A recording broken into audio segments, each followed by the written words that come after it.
One Roof editor Owen Vaughan here. Is the New Zealand property market fair? Capital gains tax was supposed to make it fairer for first home buyers. Now that's off the table. Joining me today to discuss that question and what the future holds for the housing market is Cooking the Books podcast host Francis Cook, One Roof property commentator Ashley Church, and Velocity Director of Valuations James Wilson. Ashley, Jacinda Ardern's telling us that CGT is now dead. Is it dead? Is it going to come back to life in some form? Well, that's a $64,000 question, literally. So under that name, CGT, capital gains tax, yes, it's dead. She's given an undertaking that it won't happen under her leadership, which could be as short as another 18 months or as long as another 7 or 8 years. The Nats made it pretty clear it's not something that they would do, so anything for anything between 10 and 20 years, I think you could say it's pretty much off the table, so for a generation. Under another name, possibly. So I think it's possible that some of the things that are being looked at the moment could be about introducing a form of capital gains tax but not using that term. And it's interesting to remember that when the Nats first introduced the Bright Line test, which is absolutely a form of capital gains tax, they actually denied that it was a capital gains tax. They're now admitting it. They're now basically saying, well, we've already got one in place so we don't need another one.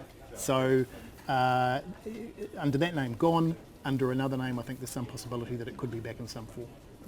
Now, the reason the tax working group said that the capital gains tax was being put forward was that it was going to make the property market fairer. Do we think that the property market in New Zealand is fair? If so, who's it fair for? If not, who's it not fair for? Francis?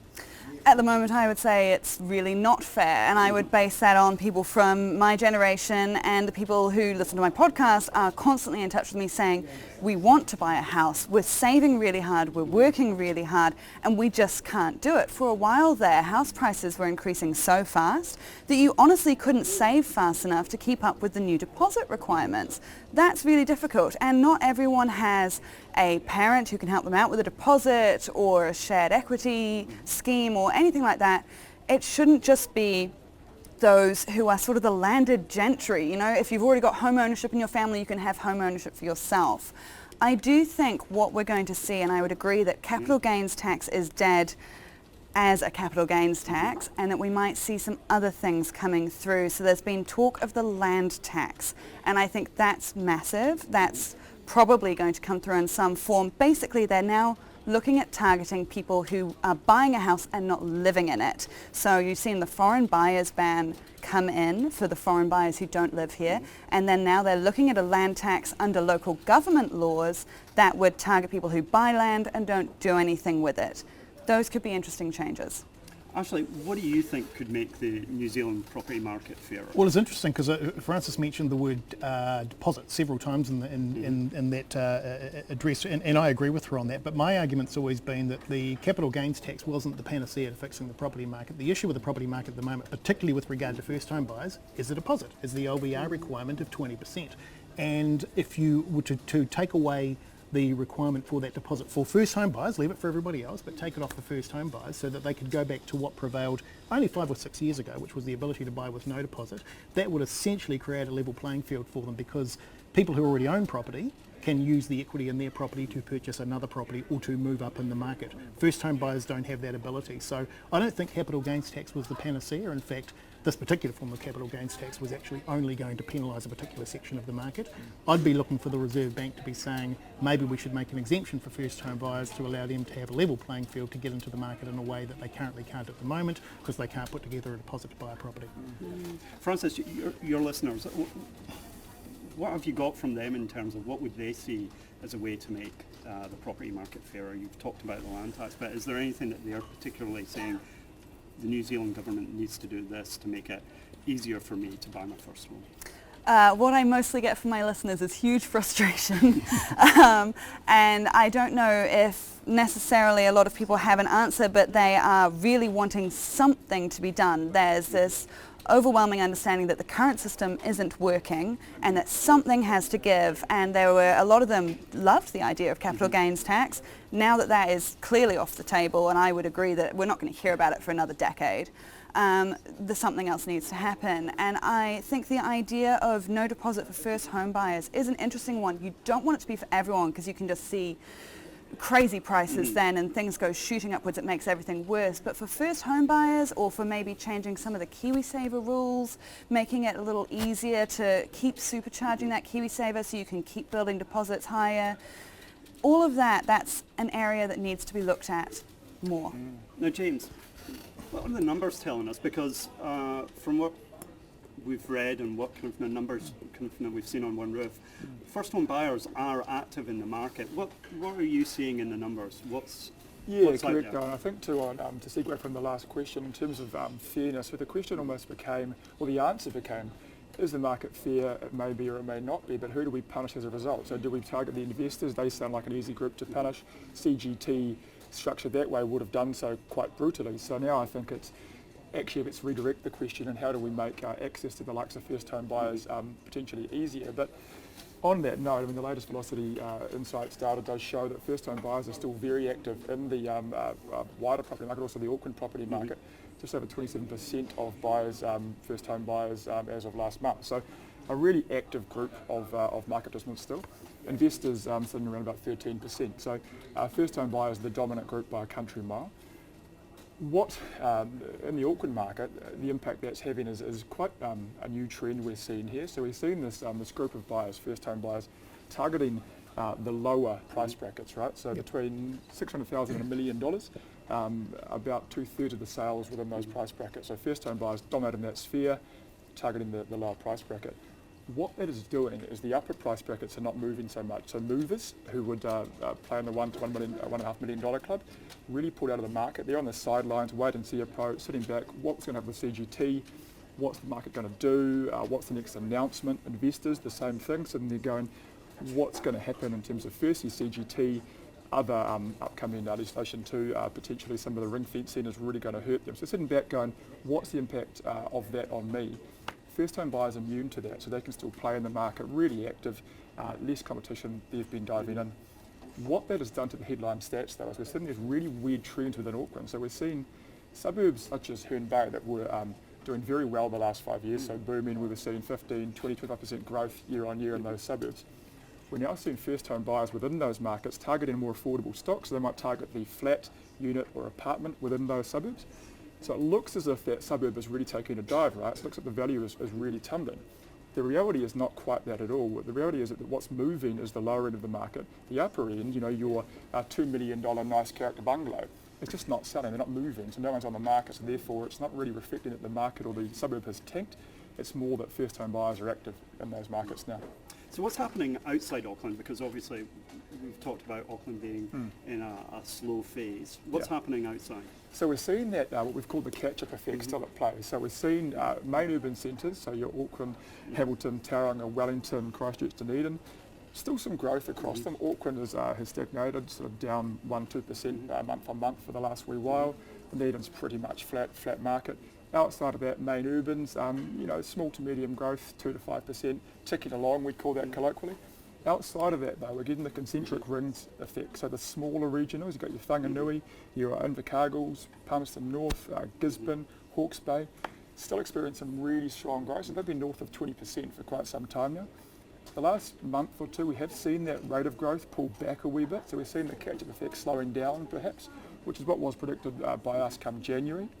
We're then seeing, ironically, the next ring kicking in to the likes of Tararua, Wairoa, really 25% growth last year on year, so they're really booming now, so that next most affordable market. But we're definitely still seeing a case of the main urban, so the main urban centres, healthy growth but slowing right down, and the regional areas really still booming. Because we tend to think that the first home buyer kind of problem, that fairness in the market challenge, is an Auckland-only problem. What's it like for the rest of the country? Because are first home buyers in, say, Dunedin, in Christchurch, feeling the same kind of pressures? Ashley, what do you think? Well, interesting, because on those figures that James was just talking about before, I know that if you go back 6 or 7 months of Velocity figures were showing that first home buyers were the biggest buyer group in every market except Auckland, and I think the reason for that is because the Auckland prices were just so much greater than the rest of the country. So although there is a relativity between what you're paid and what you pay for property in other parts of the country, the relativity isn't as extreme as it is in Auckland. So I think it is still possible for those people to buy in those markets in a way, or certainly more possible, easier for them than it is for people to buy a first home in Auckland. And so as long as that relativity exists, those are going to be easier and simpler markets for people to get into than for somebody wanting to buy their first home here in Auckland, where it's just very, very difficult to find an affordable property. Do you think it's the market is fairer in, say, a Dunedin or Wellington for first-home buyers than it is here?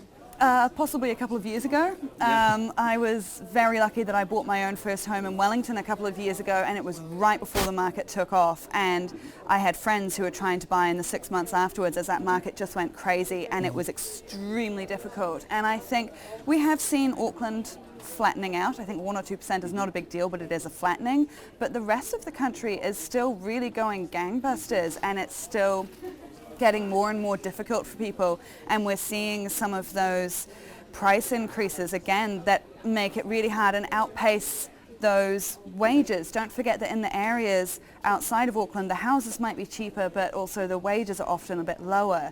It's hard to get an Auckland salary in Whanganui or somewhere like that. So it's still extremely difficult. Incidentally, there are some of us who would argue that timing that Francis was talking about is part of the cycle. So those regions went into the boom slower than Auckland, and therefore it's taking longer for them to come out of it. But if you look at, again, the velocity figures, they do indicate that although there is growth in other parts of the country, that growth is slowly tapering off. So the expectation is that they will also slow down in the way that Auckland is at the moment, but that Auckland, when the market eventually picks up again, will do so quicker than the rest of the country. Correct, yes. That catch-up effect plays both ways. So it catches up and then slows down at a similar theme. So summing up, what do we think for the property market going forward? Do we think it's going to be good times for first home buyers? Is it going to be more fair? Do we see kind of legislation on the cards that will help the market or hinder the market? You, James? I'll jump in first. So crystal ball gazing. So I'm a video and we love doing that, right? So look, in terms of my first piece of advice I always give here is don't panic. New Zealand market is showing no signs of crashing or off a cliff tomorrow. Fundamentals are still there, so you've still got a supply-demand mismatching. You've still got the banks that have open doors, willing to lend money to the right buyers. You've still got first-home buyers that are remaining active. So I don't think we're going to see a crash in the market. In terms of what will happen, I think we'll continue seeing first-home buyers being a very active buyer group, both in Auckland and around the country. I think we'll see investors into the market perhaps a wee bit more, but I don't think we'll see a flooding back in post-CGT. The reason for that, from my point of view, is that investors that were playing in a long-term game anyway, so proper investors, not speculators, were already in it for a longer-term purpose, which was for them most likely rental return combined with some capital growth expectation across their holding period. So I don't think we're going to see a massive rush back to market of that group. First-home buyers, of course, with the CGT, it didn't impact on them. They're buying for utility for their first home, not really thinking about the short-term tax implications. Same as movers. Movers are buying for utility. They're not thinking about, will I get taxed? They're buying to have a home over their head. So I don't think we're going to rush back in there. In terms of impact on the sales volumes, I think we'll continue seeing subdued volumes in certain markets. I expect this year we'll end up with around the same volume as last year, so coming off a hot trend, but no tanking in the market there. And I think Auckland will see a return to the winter effect, the more traditional winter market, which is subdued activity. I don't expect to see massive value drops across the city. Ashley, your outlook? Good news, bad news. So the good news is that the market will stay flat for another 3 or 4 years. So for those who are trying to get into the market, they've got some time and they've got the opportunity to negotiate around prices in a way that they possibly couldn't have done even 2 or 3 years ago. The bad news is, particularly for first-home buyers, as I was saying before, that I don't see there being any major moves in that space in a policy sense, and that's because the major imposition, and I'm very clear in my view on this, the major imposition for those people getting into the market is the deposit, the 20% deposit, and that's controlled by the Reserve Bank, which is independent of the government. So it's very unlikely that policy is going to change because they use that to control inflation. So I'm concerned that a group that needs to be assisted to get into the market in some way isn't going to be, simply because it's outside of the remit of the government to be able to impact on it. Yeah.